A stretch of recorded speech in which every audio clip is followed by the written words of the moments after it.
बिहार में कोरोना का संक्रमण तेजी से फैलता जा रहा है। गुरुवार को फिर से बिहार में कोरोना के 2 पॉजिटिव केस मिले हैं, जिसके बाद आंकड़ा अब 74 पहुंच गया है। कोरोना ने अब बक्सर में भी दस्तक दे दी है।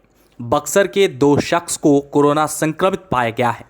इससे पहले बुधवार को बिहार में कुल 6 कोरोना पॉजिटिव केस मिले थे। कोरोना के खिलाफ जारी इस लड़ाई में पूरे देश में लॉकडाउन लागू है। इस दौरान किसी को भी घर से निकलने की इजाज़त नहीं है। राजधानी पटना में जगह जगह पुलिस की टीम लोगों पर निगरानी रख रही है और बाहर घूम रहे हर एक शख्स से कड़ाई से पूछताछ की जा रही है। पटना पुलिस बेवजह बाहर निकलने वालों से सख्ती से निपट रही है। लॉकडाउन के दौरान सबसे ज़्यादा मुसीबत गरीबों पर टूट पड़ी है। पटना समेत पूरे बिहार में एक बड़ी आबादी ऐसी है जिसके पास अब खाने को दाना तक नहीं। सरकार घोषणाएं तो बहुत कर रही हैं, लेकिन लोगों तक सरकारी राहत नहीं पहुंच पा रही है, जिस कारण लोग भुखमरी के कगार पर जा पहुंचे हैं। लोग को यहाँ 2-3 महीना हो गया। हम लोग रोड के ऊपर पहले ये हम लोग दुकानदारी भी करते हैं सर, 10-20 रुपये कमाते थे तो बच्चे लोग हम लोग का खा पी के गुजारा करते थे। तो लॉकडाउन से सर हम लोग पहले पोखरा के ऊपर में हैं, काली जी के मंदिर जो है पोखर जो है वहीं पर में है। तो सर अगर ऐसा लॉकडाउन लग गया कि हम लोग के बाल बच्चे लोग रोड के ऊपर मांगने के लिए भी नहीं जा सकते हैं। अब मांगने जाएंगे सर तो पुलिस वाले मारेंगे। उसी की वजह सर भूखे प्यासे देखिए पोखरा के ऊपर में हम लोग के बाल बच्चे सर 10-15 दिन से ऐसे पड़े हुए। सर ऐसे ही हम लोग केवल कोई छत नहीं है हम लोग के पास में, केवल एक तो छोटा सा प्लास्टिक का एक तो झुकड़ी बनाया हुआ है। 15-20 तो परिवार है, बाल बच्चे लोग हैं सर, सब आप ही लोग मदद कीजिए तो हम लोग कुछ खाने पीने के लिए खाएंगे, न तो हम लोग के बच्चे लोग ऐसे भूखे प्यासे मर जाएंगे। नाम बताइएगा।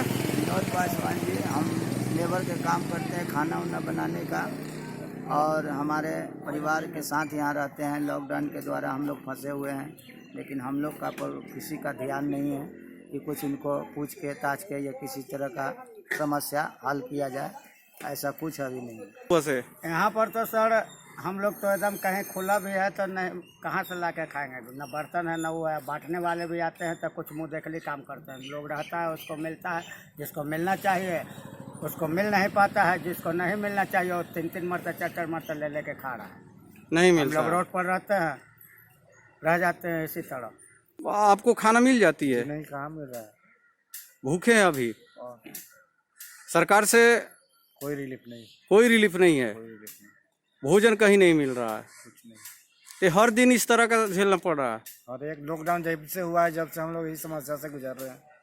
इसी तरह से दिन कट रहा है, रात भी इसी तरह कटता है, आशा लगाए रहते हैं कब आएगा कब आएगा। अभी तक खाना नहीं आया है।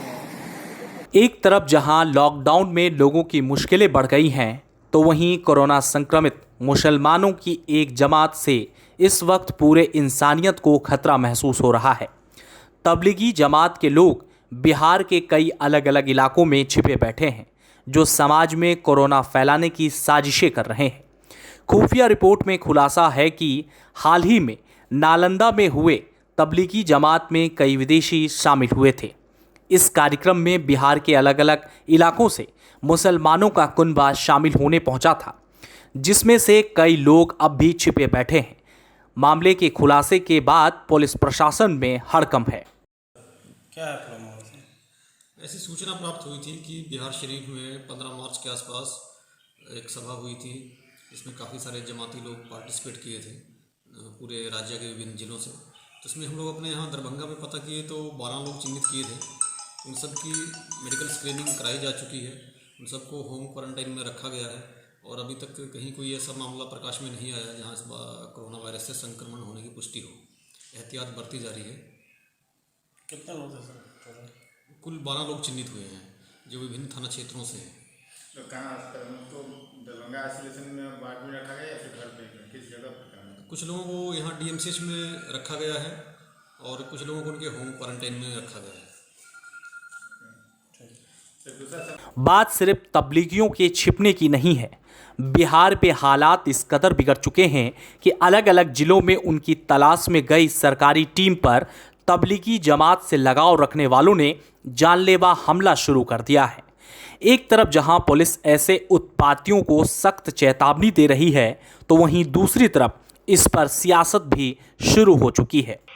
अपने जान को हथेली पर रख करके और रात दिन बाहर खड़े हैं धूप में, सुबह से शाम तक, उनको कौन सुरक्षा है? और वो लड़ रहे हैं, वो आपको समझाने जा रहे हैं तो आप उन पर हमला कर रहे हैं। बर्दाश्त नहीं किया जाएगा। जो लोग ऐसा करेंगे उनके खिलाफ मुकदमे होंगे, उनको हम जेल में सड़ा देंगे, उनका हम जान छोड़ेंगे नहीं। कल औरंगाबाद में हुआ था, अब जाइए देखिए, 25 लोग जेल गए, उन पर 307 की धारा भी लगी है, गुंडा रजिस्टर में नाम भी दर्ज होगा। तो ऐसा करना बहुत ही अफसोसजनक है। लेकिन तब है कि 12 करोड़ की आबादी है, 99% यहाँ की जो जनता है उसका प्यार और आशीर्वाद प्राप्त है, उसी के भरोसे हम लोग ये लड़ाई लड़ रहे हैं। तो 1% तो समाज में ऐसे लोग होते हैं जो नासमझी के कारण या उदंडता किसी भी स्थिति में किसी भी स्वास्थ्य कर्मचारी, मेडिकल अफसर, डॉक्टर या सेवा में जुटा हुआ कोई सरकारी कर्मचारी या पुलिस या मजिस्ट्रेट के साथ कोई भी इस तरह का काम करेगा, उसके साथ बहुत ही कठोरता से पेश आएंगे, छोड़ेंगे नहीं। चाहे उनकी जितनी पैरवी, चाहे किसी जात के हों, किसी मजहब के हों, किसी दल के हों, कोई भेद नहीं। ये गुंडागर्दी नहीं चलेगी, ये मैंने स्पष्ट कर दिया है। कल के एक्शन से स्पष्ट हो गया होगा सब। जहां जहां हमले हुए वहां ठोस FIR करके गिरफ्तारी हुई। जो फिरार हैं उनकी भी गिरफ्तारी होगी, चार्जशीट करेंगे, स्पीडी ट्रायल कराएंगे और गुंडा पंजी में उनका नाम भी अंकित करेंगे। हमेशा के लिए दागी हो गए हो। समझदारी से काम लीजिए, हाथ जोड़ते हैं। बिहार की जनता से हाथ जोड़ते हैं, समझदारी से काम लीजिए। जो आपकी सेवा में जुटे हुए हैं उन्हीं पर पत्थर आप चलाएंगे, दुर्भाग्यपूर्ण है, ऐसा नहीं होना चाहिए। बिहार के बेगूसराय, मोतिहारी, औरंगाबाद में जिस तरीके से कोरोना वॉरियर के ऊपर में हमले हो रहे हैं वो निंदनीय है और मुझे लगता है कि इन हमले सत्तारूढ़ दल के कुछ नेताओं की साजिश है। मुझे समझ में नहीं आता है कि खास संप्रदाय को हर मामले पर टारगेट किया जाता है, लेकिन अगर बेगूसराय में घटना घटती है, औरंगाबाद में घटती है, मोतिहारी में घटती है तो उस मामले पर कोई कार्रवाई नहीं होती है।